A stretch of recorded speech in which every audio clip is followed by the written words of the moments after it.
Hi, welcome back to Mike's Diabetes World. Sorry, just an eyelash in my eye. Okay, so current blood sugar right now is at 6.5. Gonna have to change some insulin very shortly. We'll check in a moment. Pretty good. Still dipping a bit, but not within total danger area.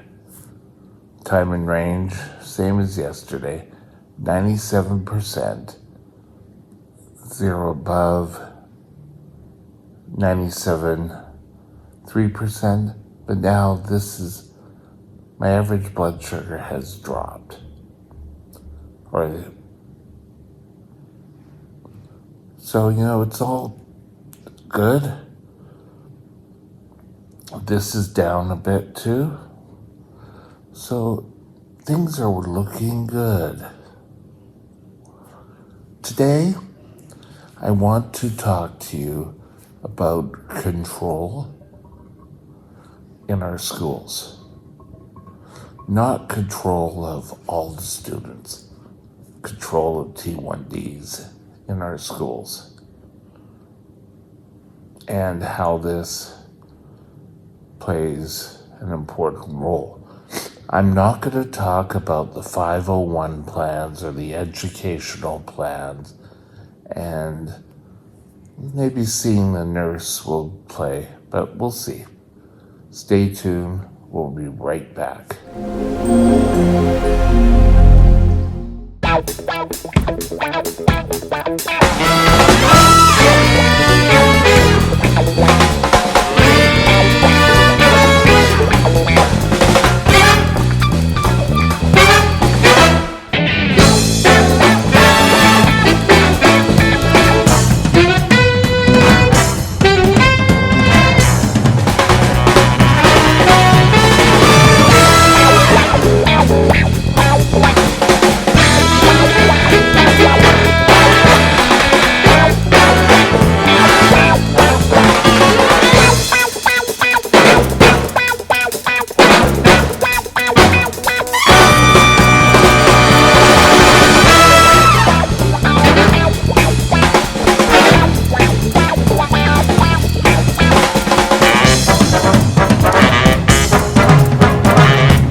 Hi, welcome back to Mike's Diabetes World.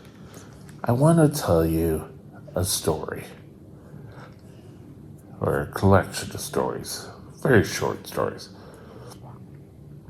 I got diagnosed October 7th, 1977. I was in grade 8. And I went into grade 8. I was diagnosed. And as such, things changed. I now had to worry about my studies, worried about trying to handle my diabetes. And back then, you were sort of on your own in school. Now, granted, I was also 13, but this was something new put on me. And I was expected to know what to do and not really to get help. If it interfered with your school day, you failed it. And there was a time that, I guess it was social studies. I went and I got taught my social studies class. And one day I was low, had a low blood sugar, and I went up to the teacher and I said, I have to leave. I have to go get something to eat. No, you should be prepared. You weren't allowed to have food in class at the time, but somehow I should have been prepared. I should have ate before each class to make sure I didn't go high. And then if you went high, it was your fault.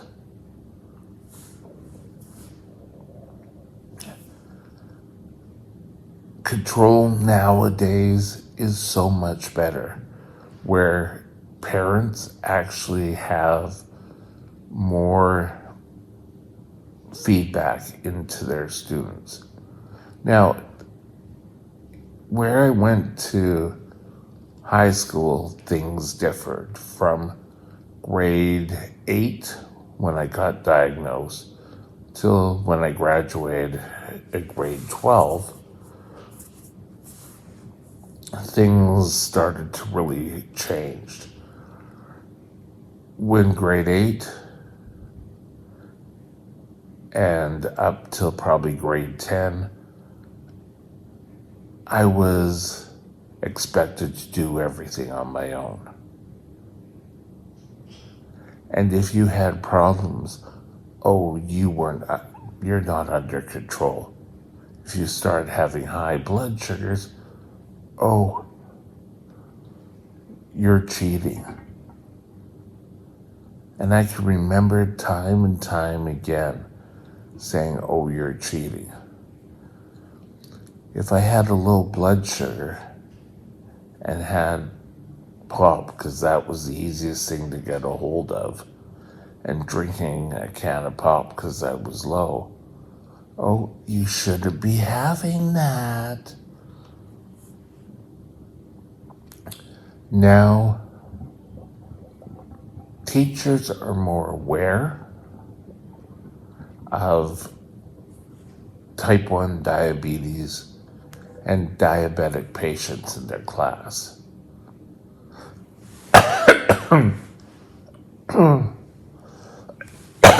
Excuse me.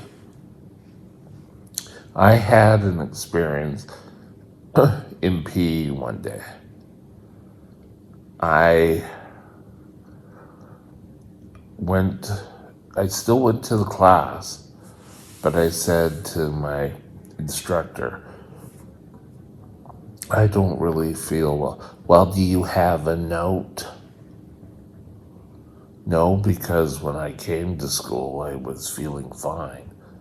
Now, not so much. Well, you're not really prepared, are you? And it was like, I felt, no, I'm prepared. Things do happen.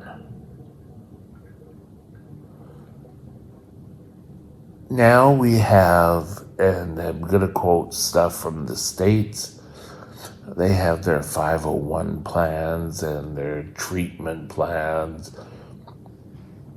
For the student, they have kits in the classroom, which we do up here. We have our plans. I'm not exactly sure what they're called up here in Canada.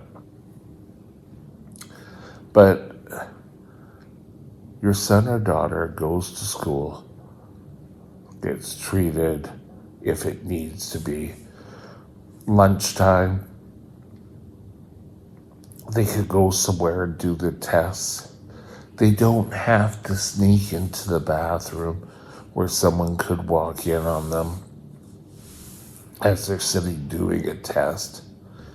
And we have to keep thinking that students can be jerks. I don't care if they're female, male, anything that's sort of different, they'll get pointed out for it. And coupling this with the feeling of inadequacy and that you're a space alien and that you're that different.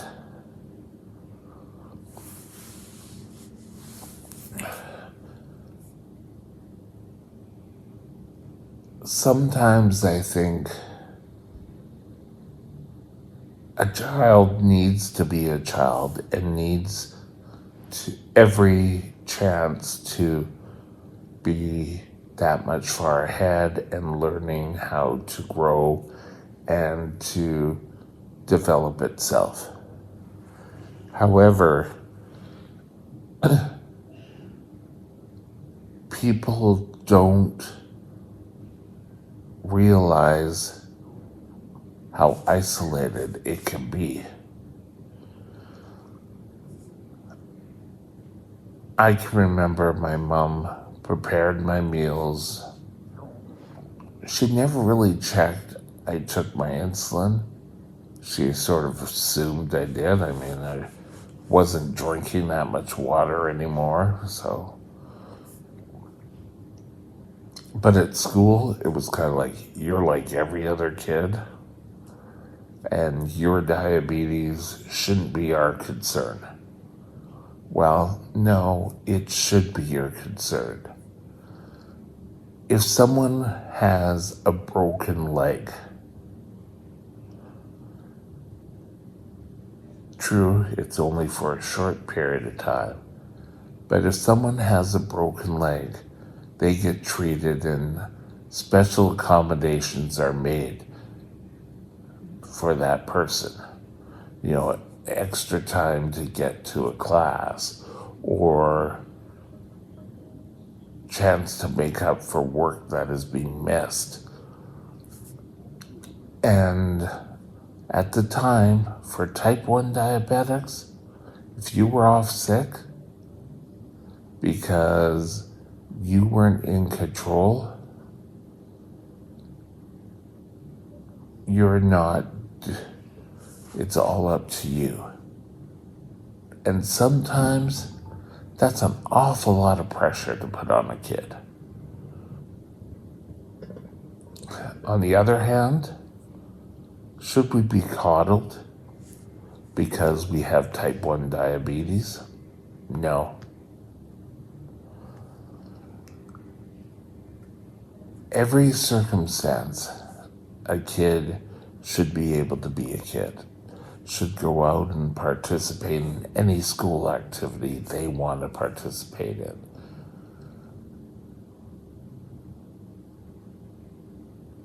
They need to know that if they have a low, they can have access to their supplies. In other words, they need to feel safe. And life is probably not 100% wonderful for type 1 diabetics in school right now, but it's a lot better than where he came from. And yes, I probably should have been able to take the reins of my diabetes a bit more, but I was a 13-year-old, and all of a sudden I was expected to do all of this and be perfect at it.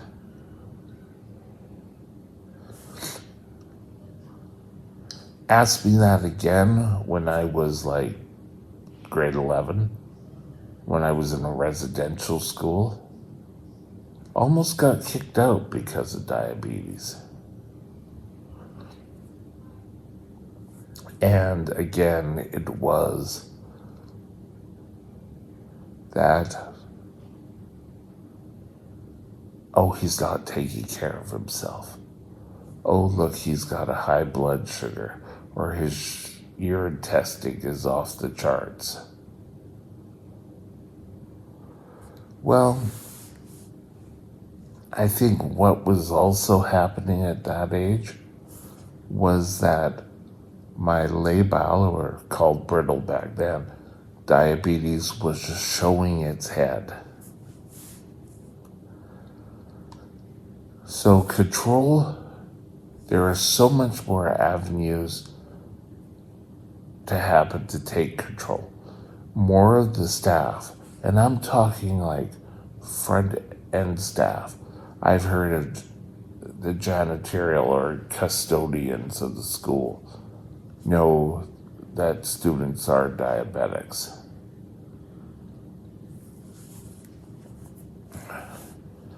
A friend of mine told me a story. His daughter has type 1, and a custodian found her. She was kind of crouched in a corner in a stairwell. And because he knew the plans that were in place, he went and got her something, and she came around a little slow. But they called the paramedics, but things ended up being good. And that's what we need. Kids need support to learn anything. And part of what they need to learn is how to control their diabetes. Do I follow everything nowadays because of... No. I'm a human too. So make sure, parents, you meet with your school, your son's or daughter's school, and make sure things are going. You don't have to be there every week to have a meeting, but periodically set meetings up to say how things are going, what the school can do to help your son or daughter succeed. And with that,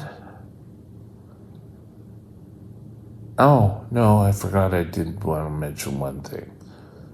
When I went to my private school for grade 10, 11, and 12, my school there said, "Oh, you're a diabetic. I'd like to speak about getting a fridge for the room." So I had a room, and I was able to have snacks that I could eat if I went low. Funny thing is, if I felt low, I didn't really ever take the snacks. Sometimes I did, but I had candy bars in my sock drawer. And now looking back at it and saying, candy bars aren't the greatest things because they have fat in them, which slows down the absorption rate.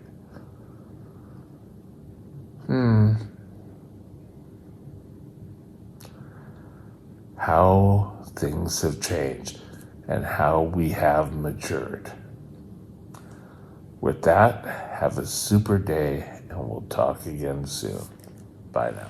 My email is mikesdiabetesworld@gmail.com.